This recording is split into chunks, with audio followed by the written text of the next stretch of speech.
Hello student, मैं रमाकांत स्वागत करता हूं आज के इस वीडियो में, जिसमें हम लोग पढ़ने वाले हैं डाइस। ठीक है। जो बच्चे अभी तक डाइस के बारे में कुछ नहीं जानते हैं, डाइस नहीं पढ़े हैं, पासा नहीं पढ़े हैं, आज का एक क्लास देखने के बाद में एकदम अच्छे से पढ़ पाएंगे और जितने भी क्वेश्चन एग्जाम में आते हैं उनको सॉल्व कर पाएंगे। आज का ये पहला क्लास है डाइस का, तो जितने भी बच्चे शुरुआत से जुड़ रहे हैं बहुत अच्छी बात है।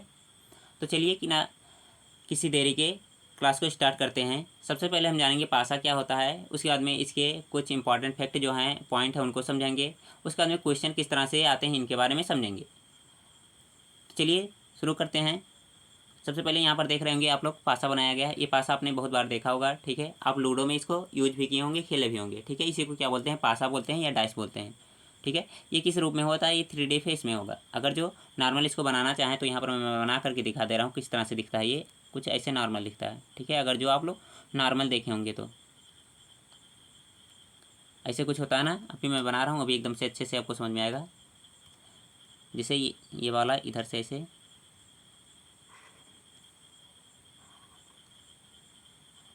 ठीक है, कुछ इस तरह से देखने को मिलता है आपको। ये जो होता है हमारा पासा, इसमें कितने कुल 6 सतह होते हैं। जैसे एक ऊपर हो गया, ठीक है, एक नीचे हो जाएगा, एक क्या होगा सामने होगा, एक पीछे होगा, एक क्या होगा लेफ्ट में होगा, एक राइट में होगा।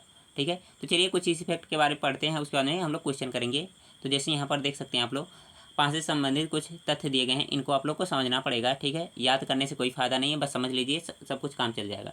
जैसे इसमें कहा गया है किसी भी पासे में कुल 6 सतह होते हैं। ठीक है, कितने 6 सतह होते हैं, अभी थोड़ी देर पहले मैंने बताया क्या होता है। एक तो ऊपर होता है, ठीक है, अगर जो यहाँ नॉर्मल पासा मैं बनाऊँ, ठीक है, 3D में हर बार पासा हम लोग नहीं बनाएंगे, क्या बनाएंगे हम लोग नॉर्मल पासा। ठीक है, नॉर्मल किस तरह से, जिसमें 3 फेस दिखेंगे। ठीक है, अगर जो बनाना होगा तो किस तरह से ऐसे हम लोग डायरेक्ट बना देंगे। ठीक है, ये 1 हो गया, 2 हो गया, 3 दिख रहे हैं। इसके पीछे भी होगा, इसके भी पीछे होगा, और ये जो ऊपर दिया गया इसके नीचे कितने 6 सतह होंगे। ये क्या होगा ऊपर नीचे। ठीक है, जैसे ऊपर और नीचे हो गया। उसके बाद क्या होगा आगे पीछे, ये आगे वाला है तो पीछे भी इसका होगा। उसके बाद में दाएँ बाएँ, ये दायाँ है तो बाएँ भी इस तरह से बना रहेगा। ठीक है, और इस पर क्या लिखे रहते हैं, नंबर्स लिखे रहते हैं, डॉट्स लिखे रहते हैं, या फिर और कोई सिंबल बनाए रहते हैं। ठीक है बच्चों, तो आप लोग को समझ में आ गया होगा कि पासा क्या होता है। अब इसके बाद में कुछ और समझते हैं। जैसे पासे की और क्वालिटी क्या होती है। कह रहा है किसी भी एक सतह के विपरीत केवल एक ही सतह होती है। जैसे अगर जो हम पासा यहाँ बनाएं तो क्या है, ये हमारा पासा बन रहा है। ठीक है, इस तरह से। ठीक है, ये हमारा पासा हो गया। अब इसमें कह रहा है क्या कि अगर जो कोई एक सतह ले लें, जैसे मैंने ये सतह ले लिया, ठीक है, इसके विपरीत में केवल एक सतह रहेगा। इसके विपरीत में क्या, इसके अपोजिट क्या होगा, केवल एक सतह रहेगा। अगर जो ऊपर वाले के अपोजिट पूछे तो नीचे वाला होगा। अगर जो सामने वाले का अपोजिट पूछे तो क्या हो जाएगा, इसके पीछे वाला हो जाएगा। ठीक है, तो क्या कह रहा है, किसी जो सतह है उसके विपरीत केवल एक ही सतह हो सकती है, बहुत सारी सतह नहीं हो सकती हैं। जबकि और जो शेष बच रही हैं सतह, कितनी 4 सतहें बच रही हैं, ये क्या होंगी, इसकी पड़ोसी सतह। जैसे मैं यहाँ पर अगर जो पूछूँ, ये दिया गया हमारा, इसका पड़ोसी सतह कौन हो जाएगा, एक तो इसके जो बगल में दिया गया इधर, एक तो ऊपर वाला दिया गया, एक इस साइड में दिया गया, एक नीचे दिया गया। ठीक है, जितने कितने बच रहे हैं, 4 सतह बच रहे हैं। ठीक है, 4 सतह बच रहे हैं तो 4 क्या हो जाएंगे, इसके पड़ोसी सतह हो जाएंगे। तो ये इसमें कहा गया है। इन सब का यूज बहुत अच्छे से होने वाला है क्वेश्चन में, बस थोड़ा सा समझिए आप लोग। ठीक है, जैसे यहाँ पर अगला पॉइंट दिया गया, इसको भी समझना पड़ेगा आपको। जैसे क्या कह रहा है, पासे में किसी भी दो विपरीत सतह ना तो एक साथ दिखाई देते हैं और ना एक साथ में छिपती हैं। ठीक है, जैसे कहा जाए कि पासा अगर जो हम बनाए तो इस तरह से पासा बन जाएगा। हर बार वही पासा मैं बना रहा हूँ, आप लोग ध्यान से समझिएगा। जैसे ये पासा हो गया। अब इसमें क्या कह रहा है कि इसमें जो जो विपरीत सतह होती हैं, ठीक है, एक साथ नहीं दिखाई देती हैं। जैसे अगर जो आप लोग क्या करें, इस पार्ट को देख रहे हैं, ठीक है, जैसे ये दिखा रहा है, ठीक है, तो इसके विपरीत वाला नहीं दिखेगा। ठीक है, अगर जो ऊपर वाला दिख रहा है तो नीचे वाला नहीं दिखेगा। अगर जो सामने वाला दिख रहा है तो पीछे वाला नहीं दिखेगा। ठीक है, ना एक साथ दिखते हैं कभी, ना एक साथ में छिपते हैं। ठीक है, अगर जो चाहें कि एक दूसरे को अपोजिट वाले को छिपा दें तो ऐसा बिल्कुल नहीं होने वाला है। ठीक है, जैसे आप लोग अपना हाथ देखते हैं तो सामने वाला अगर जो देखते हैं तो क्या होगा, दिखेगा, पीछे वाला नहीं दिखेगा। अगर ये पीछे वाला देखेंगे तो सामने वाला नहीं दिखेगा। ठीक है, जैसे कोई व्यक्ति खड़ा है, अगर जो उसके मुंह तरफ से देखेंगे तो पीछे उसका नहीं देख सकते हैं। ठीक है, अगर जो पीछे से देखेंगे तो उसके मुंह की तरफ नहीं देख सकते हैं। तो इस तरह से इसमें भी कहा गया कि अगर जो कोई पासा है, ठीक है, तो उसके विपरीत दो सतह जो दिए गए हैं, ठीक है, उनको एक साथ में नहीं देखा जा सकता है। ठीक है, आगे बढ़ते हैं और समझते हैं कुछ और पॉइंट के बारे में। जैसे यहाँ पर बताया गया कि पासे में किसी भी सतह पर कोई अंक दोहराया नहीं जाता है। ठीक है, जैसे मैंने पासा बनाया, ठीक है, तो इसमें क्या होंगे, अंक जो होंगे दोहराए नहीं जाएंगे। कहने का मतलब जैसे इस तरह से बनाया गया है ये पासा। ठीक है, ये अगर जो पासा है 3D में नहीं बना है, केवल ये आपको केवल सामने से देखेंगे तो इस तरह से देखिएगा, केवल 3 फेस।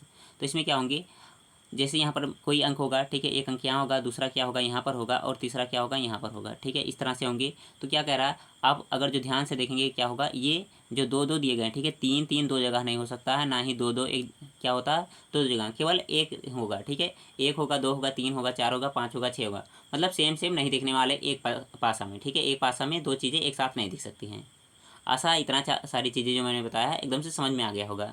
अब इसके बाद में सबसे महत्वपूर्ण चीज़ें स्टार्ट हो रही हैं, जैसे पासों के प्रकार, ठीक है, पासे कितने प्रकार के होते हैं, तो यहाँ पर बताया गया है टाइप ऑफ डाइस, ठीक है, पासे कितने प्रकार के होते हैं, तो पासे हमारे दो प्रकार के होते हैं, एक होता है साधारण और एक क्या होता है मानक। साधारण मतलब सिंपल, ठीक है, और उसके बाद में स्टैंडर्ड यानी कि मानक। अब ये दोनों क्या होते हैं, इनके बारे में क्वेश्चन भर भर के एग्जाम में आते हैं, ठीक है, या तो साधारण से आएगा या तो मानक से आएगा, ठीक है। तो मानक पासा क्या होता है, साधारण पासा क्या होता है, चलिए इसके बारे में पढ़ते हैं हम लोग, ठीक है। सबसे पहले पढ़ेंगे हम लोग साधारण पासा यानी कि सिंपल डाइस, उसके बाद में क्या पढ़ेंगे हम लोग मानक पासा यानी कि स्टैंडर्ड डाइस, ठीक है। तो यहाँ पर ध्यान से देखिएगा क्या कह रहा है इसमें, साधारण पासा, ठीक है, ऐसा पासा जिनके किन्हीं दो निकटवर्ती सतहों का योग 7 हो तो उन्हें क्या कहेंगे हम लोग साधारण पासा। ऐसा कोई पासा जिसमें क्या करें, उसके दो निकटवर्ती सतह जो दिए गए हैं उनका योग कितना आ जाए, 7 आ जाए, तो उसे क्या कहेंगे हम लोग साधारण पासा कहेंगे। जैसे अगर जो इसका हम लोग बनाना चाहें और समझना चाहें तो किस तरह से हो जाएगा, यहाँ पर मैं बना रहा हूँ पासा, आप लोग समझिए थोड़ा सा, ठीक है, कुछ इस तरह से होता है, ठीक है। ये क्या गया, हमारा 3 फेस दिख रहे हैं इसके। अभी क्या किया जाए, इसमें क्या करा है, जिनके के दो निकटवर्ती, ठीक है, इसके निकट ये है, इसके निकट ये है, अगर जो क्या है दो, ठीक है, एक और दो, ठीक है, इनको जोड़ने पर कितना योगफल क्या आ रहा है, 7 आ रहा है, योग 7 आ रहा है, तो क्या हो जाएगा हमारा साधारण पासा है। जैसे यहाँ पर मैं लिख दूँ 3 और यहाँ पर लिख दूँ कितना 4 और यहाँ पर लिख दूँ 2, ठीक है, तो यहाँ देखिए 4 और 3 जोड़ रहे हैं तो कितना हो जा रहा है 7 आ रहा है, तो ये क्या हो जाएगा हमारा, हो जाएगा साधारण पासा हो जाएगा। कौन सा हो जाएगा, साधारण पासा। इसी प्रकार और सारे बनाने चाहें तो किस तरह से बना सकते हैं हम लोग, बहुत सारे बना सकते हैं साधारण पासे, ठीक है, कोई ज़रूरी नहीं कि यही केवल बनेंगे। जैसे यहाँ पर मैं लिख दूँ कितना, यहाँ पर मैंने लिख दिया कितना 5 लिख दिया, और यहाँ पर लिख दिया 2 और यहाँ पर लिख दिया कितना 1, ठीक है, तो देखिए 5 और 2 जोड़ हैं 7 आ रहा, तो क्या हो जाएगा, ये भी हो जाएगा हमारा साधारण पासा, ठीक है बच्चों। तो आप सबको समझ में आ गया होगा कि साधारण पासा किसे कहते हैं। अगर जो क्या कर रहे हैं, इसके जो दिए गए निकट में, ठीक है, बगल में जो दिया गया है उनको जोड़ने पर कितना 7 आ जा रहा है, तो क्या हो जाएगा हमारा साधारण पास हो जाएगा। कौन सा पास हो जाएगा, साधारण पास हो जाएगा। आई थिंक इतना आपको समझ में आ गया होगा। अब इसके बाद में चलिए समझते हैं क्या मानक पासा क्या होता है, ठीक है। मानक यानी कि ये तो हो गया सिंपल डाइस, अब इसके बाद में क्या आ जाएगा स्टैंडर्ड डाइस, ठीक है, मानक पासा। तो मानक पासा क्या होता है, ऐसा पासा जिसके कि किसी भी दो निकटवर्ती सतहों का योग 7 नहीं होता, ठीक है, 7 क्या होता नहीं होता है, तो ऐसे को क्या कहते हैं, ऐसे पासे को हम क्या कहते हैं, मानक पासा कहते हैं। क्या कहते हैं, मानक पासा। और इसमें क्या कंडीशन है, लेकिन क्या होता है, मानक पासे में सभी विपरीत सतहों का योग कितना होता है, 7 होता है, ठीक है। किसका योग 7 होता है, विपरीत सतह, ठीक है। यहाँ पर देखिएगा एक पॉइंट नोट करने वाली है, विपरीत सतह, ठीक है। आप लोग इसका स्क्रीनशॉट करके आप लोग अच्छे से नोट्स बनाइएगा, या फिर वीडियो दोबारा देख लीजिएगा, उसके बाद में नोट्स बनाइएगा, ठीक है। तो देखिए क्या बताया गया है, अगर जो कोई डाइस है, जैसे मैं यहाँ डाइस बना दे रहा हूँ, ठीक है, ये डाइस हमारा हो गया, ठीक है, यानी कि फंसा हो गया, ठीक है, कुछ इस तरह से हमारा डाइस तैयार हो गया। अब इसमें क्या कह रहा है, अगर जो क्या हो रहा है, इनके दो निकटवर्ती सतहों का योग कितना 7 नहीं हो रहा है, तो क्या हो जाएगा हमारा मानक डाइस हो जाएगा। जैसे मैंने लिख दिया, यहाँ 2 लिख दिया और यहाँ पर 1 लिख दिया और यहाँ पर कितना लिख दिया 4, तो देखिए निकटवर्ती जोड़ रहे हैं तो कितना ये 7 आ रहा है कि नहीं आ रहा, नहीं आ रहा है ना, तो क्या हो जाएगा ये हमारा साधारण पासा नहीं होगा, ठीक है, मानक पासा होगा, ठीक है। कौन सा पासा होगा, मानक होगा, साधारण नहीं होगा। साधारण में क्या जोड़ने पर 7 हो जाता है, लेकिन इसमें 7 नहीं आ रहा, तो क्या हो जाएगा साधारण नहीं, ये मानक हमारा हो जाएगा, ठीक है। और मानक वाले कंडीशन क्या बताया गया है कि इनके विपरीत सतहों का योग कितना होता है, 7 होता है, ठीक है। विपरीत सतह जिसे एक के विपरीत क्या हो जाएगा, इसके विपरीत में कुछ रहेगा, इसके विपरीत में, इसके विपरीत में, और कहा गया कितना 7 होना चाहिए। तो देखिए एक के पीछे कितना हो जाएगा हमारा, क्या हो जाएगा, एक के विपरीत में हो जाएगा हमारा 6, तभी तो 7 आएगा। कंडीशन देखिए यहीं से क्वेश्चन स्टार्ट हो रहे हैं अब, ठीक है। एक के विपरीत कितना हो जाएगा, 6 हो जाएगा, तभी 7 होगा। और 4 के विपरीत पूछा जाए तो कितना हो जाएगा, 4 के विपरीत 3, क्योंकि 4 3 7 हो जाता है। उसके अंदर 2 के विपरीत कितना हो जाएगा, 2 के विपरीत हो जाएगा 5, क्योंकि 5 और 2 7 होते हैं, ठीक है बच्चों। यहाँ तक आपको समझ में आ गया होगा कि मानक पासा में कंडीशन क्या चलती है, इनके जो होते हैं निकटवर्ती जो सतह रहते हैं इनका योग कितना 7 नहीं होता है, ठीक है। और क्या होता है, इनके विपरीत अगर जो जोड़ा जाए तो कितना 7 आ जाते हैं, ठीक है।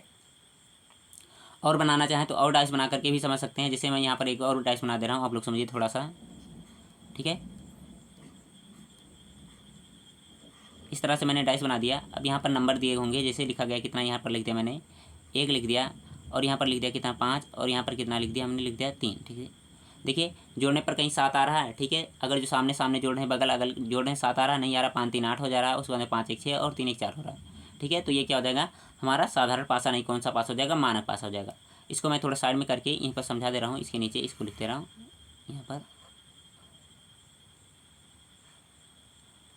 अगर जो इसकी चर्चा की जाए तो इसमें क्या हो जाएगा, देखिए 1 लिखा गया है, 1 है, उसके बाद कितना है 3 है, उसके बाद 5 है। 1 के विपरीत में कितना हो जाएगा 6 हो जाएगा, क्योंकि 6 एक साथ होता है। और 3 के विपरीत कितना हो जाएगा, 3 4 7 होता है, 4 हो जाएगा। और 5 के विपरीत कितना हो जाएगा, 2 हो जाएगा। ठीक है, तो 5 2 7 हो जाएगा। तो इस तरह से हमको सॉल्व करने रहेंगे, क्या होगा अगर जो मानक पासे वाले कंडीशन आ जाते हैं। ठीक है, अब चलिए क्वेश्चन के बारे में समझते हैं कि क्वेश्चन किस तरह से आते हैं, साधारण पासे से और मानक पासे से। तो सबसे पहले देखेंगे साधारण पासे। ठीक है, साधारण पासे को अगर जो सॉल्व करना हो तो उसके रूल क्या हैं, ठीक है, नियम क्या हैं, ये चलिए जानते हैं। अगर जो रूल नियम नहीं याद रहेंगे तो आप लोग एग्जाम में क्वेश्चन गलत कर देंगे, आता हुआ क्वेश्चन भी गलत हो जाएगा आपका। ठीक है, तो चलिए जानते हैं साधारण पासा अगर जो कोई दिया गया है तो उसको सॉल्व कैसे करेंगे। साधारण मतलब सिंपल पासा। अभी तक थोड़ी देर पहले मैंने बताया साधारण पासा के क्या नियम होते हैं। ठीक है, इस तरह से हमारा क्या होता है, पासा होता है। ठीक है, यानी कि डाइस होता है। ठीक है, अब इसमें क्या होते हैं, अगर जो निकटवर्ती का जोड़ें, ठीक है, जैसे 3 लिखा, 4 लिखा और 2 लिख दिया, तो इनका योग कितना हो जाएगा, इन दोनों को जोड़ने पर आपस में जो दो सतह दी गई हैं उनका योग कितना होता है, 7 होता है। ये नियम हमारा कहता है। ठीक है ना बच्चों, साधारण पासा एकदम समझ में आ गया। अब इसको सॉल्व कैसे करना है इसके बारे में चलिए देखते हैं। देखिए इसमें भी कंडीशन दिया गया है कि निकटतम का नियम। निकटतम का नियम क्या होता है इसके बारे में चलिए जानते हैं। ठीक है, निकटतम का नियम क्या होता है, जिसे क्या कह रहा है, यदि पासे में 2 स्थितियों में कोई एक अंक समान है, जबकि समान अंक के विपरीत पूछा जाता है, तो वह अंक प्रश्न का उत्तर होगा जो दोनों स्थितियों में अभी तक गायब है। ठीक है, जैसे क्या कहा गया, देखिए जब पासे में क्वेश्चन आएंगे तो किस तरह से आएंगे, दिया रहेगा हमारा ना, ऐसे दिया लिखा रहेगा। ठीक है, कैसे लिखा रहेगा, 2 2 पासे बनाए रहेंगे। ठीक है, जैसे एक पासा ये हो गया। ठीक है, और दोनों क्या होंगे, एक ही पासा दिए रहेंगे। ठीक है, जैसे मैं बना रहा हूँ, आप लोग समझिए थोड़ा सा। ठीक है, अब इसके बाद में क्या रहेगा, एक पासा और दिया रहेगा। ठीक है, बस सेम सेम रहेगा, दोनों सेम रहेंगे। ठीक है, उसके विपरीत सतह पूछा जाएगा। ठीक है, इस तरह से मैंने बना दिए 2 पासे। ठीक है, अब इसमें क्या कह रहा है, इसमें कुछ नाम दिए गए, जैसे यहाँ लिखा गया 1 2 और यहाँ पर लिखा गया 5। ये दोनों सेम पासे हैं, बस एक तरफ दो, एक बार इधर से देखा गया, सामने से देखा गया, एक बार दूसरी साइड से देखा गया, तब वो वाली कंडीशन दिया गया। यहाँ पर लिखा गया कितना, 2 मान लेते हैं, 3 लिखा गया यहाँ पर, और यहाँ पर लिखा गया 6। ठीक है, अब क्या कह रहा है, यदि पासे के 2 स्थितियाँ, ठीक है, एक पासा इसकी 2 स्थितियाँ देखी गई हैं, एक बार सामने से देखे हैं, एक बार साइड से देखे हैं, या एक बार ऊपर से देखें, एक बार नीचे से, 2 स्थितियों में देखा गया, तो इस तरह से देखने को मिला। ठीक है, अब इसमें क्या कह रहा है, 2 स्थितियों में कोई एक अंक समान हो। ठीक है, कोई एक अंक समान हो, देखिए यहाँ पर एक अंक कौन समान है, 2 और 2 समान है। ठीक है, 2 2 समान दिख रहा है ना, तो इसमें अगर जो पूछा जाए 2 अंक समान हो जबकि समान अंक, ठीक है, जो समान अंक है इसके विपरीत पूछा जाए, तो प्रश्न का उत्तर क्या हो जाएगा, जो देखिए यहाँ पर समान जो अंक दिया गया इसके विपरीत में कौन सा है, अगर जो ये पूछा जाए तो इसका आंसर क्या हो जाएगा, जो अभी तक गायब है। देखिए 2 लिखा गया है, 1 लिखा गया है, 3 लिखा गया है, 6 लिखा गया है, 5 लिखा है, तो कौन गायब है, 4 गायब है। तो क्या हो जाएगा, 4 इसका आंसर हो जाएगा। यानी कि 1 के विपरीत कौन सा हो जाएगा, 1 का नहीं 2। ठीक है, 2 के विपरीत कौन सी संख्या हो जाएगी, 4 हो जाएगी। ठीक है, कैसे पता चला 2 के विपरीत 4 हो जाएगी, क्योंकि यहाँ नियम हमारा क्या कहता है, जो गायब रहेगा, ठीक है, वही क्या होगा, जो संख्या समान है उसके विपरीत का हो जाएगा। ठीक है बच्चों, एकदम बढ़िया से ही समझ में आ गया होगा। अगर जो समझ में आया तो थम्स अप करके बोलेंगे यस सर, सभी विद्यार्थी की समझ में आ चुका है। आगे समझते हैं और सारे नियम के बारे में। जैसे यहाँ पर दिया गया घूर्णन का नियम। ठीक है, घूर्णन का नियम क्या होता है, जैसे इसमें क्या कहा, यदि पासे की 2 स्थितियों में एक अंक समान हो। ठीक है, पासे की कितनी 2 स्थितियाँ हैं, 2 स्थितियाँ मैं पहले बना दे रहा हूँ। ठीक है, यहाँ पर पासे की कितनी 2 स्थितियाँ हैं,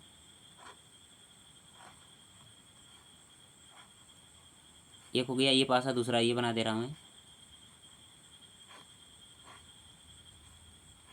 ठीक है, पासे की 2 स्थितियाँ हो गई। अब इसमें क्या कह रहा है, एक अंक समान हो। ठीक है, एक अंक कोई समान कर ले रहे हैं, जैसे मैं बना दे रहा हूँ, नंबरिंग पहले लिखना पड़ेगा, नाम यहाँ पर लिखा, जैसे यहाँ पर लिख दिया कितना 3 हो गया, यहाँ पर हो गया कितना 4, और यहाँ हो गया 5। ठीक है, 3 4 5, और यहाँ पर कितना हो गया, ये मान लेते हैं कितना है, 1 है, उसके बाद 2 है, और कितना है 4 है, 1 2 4 है। ठीक है, इस तरह से दिया गया है। अब इसमें कहा रहा है यदि पासे की 2 स्थितियों में एक अंक समान है, एक अंक समान है, कौन सा समान है, देखिए 4 और 4 समान है, यहाँ 4 है दिया गया, यहाँ 4 दिया गया, 4 4 समान है, तो इस कंडीशन में जब किसी भी अंक के विपरीत पूछा जाए, किसी भी अंक के, ठीक है, 4 के पूछा या 5 के, 6 के, किसी के विपरीत पूछा जाए तो क्या करते हैं हम लोग, पूछा जाता है तो दोनों पासों को समान अंक से प्रारंभ करके घड़ी की दिशा में घुमा देते हैं। समान अंक कहाँ देखिए 4 4 लिखा गया, अब यहीं से क्या करेंगे, घड़ी की दिशा में भी घुमा देंगे। कहने का मतलब क्या है, लिखिए 4 लिखिए, ठीक है, इसके अंदर घड़ी की दिशा में इस तरह से जाएंगे। 4 के बाद में कौन सा आ जाएगा, हमारा आ जाएगा 3 आ जाएगा, और 3 के बाद में किससे कितना आ जाएगा, 5 आ जाएगा।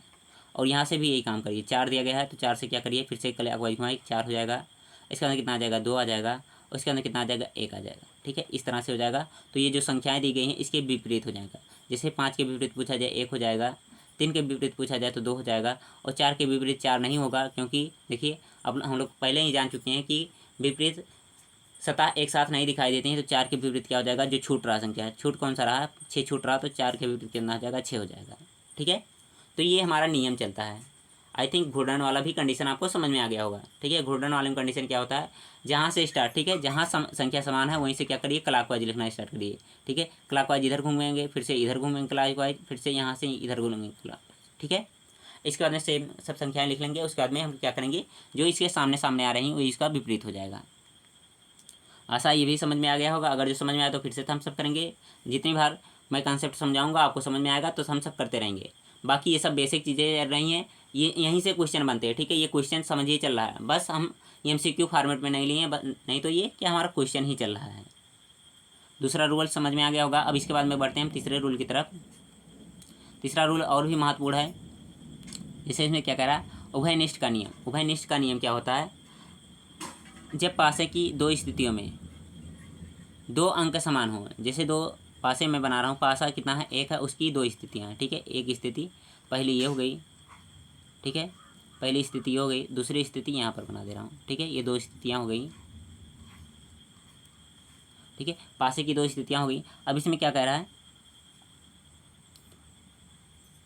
जब पासे की दो स्थितियों में दो अंक समान हो, ठीक है, दो अंक समान हो तो उस कंडीशन में इसको सॉल्व करने का क्या प्रोसेस है, समान हो और बचे हुए तीसरा अंक का विपरीत पूछा जा रहा है, ठीक है। जैसे दो अंक समान है, दो अंक कोई भी समान कर सकते हैं। जैसे इसका नामकरण कर दो, जैसे लिख दो, यहाँ पर कितना हो गया, 2 हो गया, 4 हो गया, यहाँ पर लिख दिया मैंने 5, और यहाँ पर कितना लिख दूँ, यहाँ लिख दे रहा हूँ 4, और यहाँ पर लिखना 5, और यहाँ पर 3, ठीक है।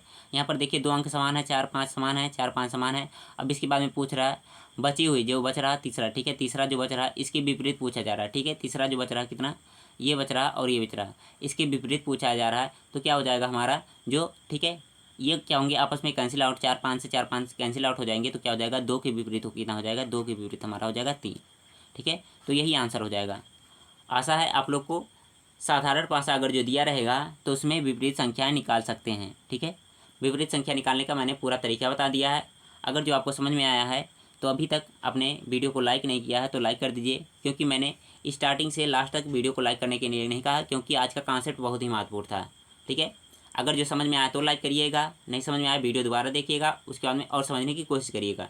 जितना भी कॉन्सेप्ट था मैंने समझाने की कोशिश की है। इसके अलावा कोई भी चीज़ आपको छूट गया है, दोबारा देख रहे हैं वीडियो, तो उसका आंसर आप लोग कमेंट बॉक्स में पूछ सकते हैं। मैं उसका रिप्लाई अगली क्लास में जरूर से जरूर दूंगा, या फिर कमेंट बॉक्स में ही दूंगा।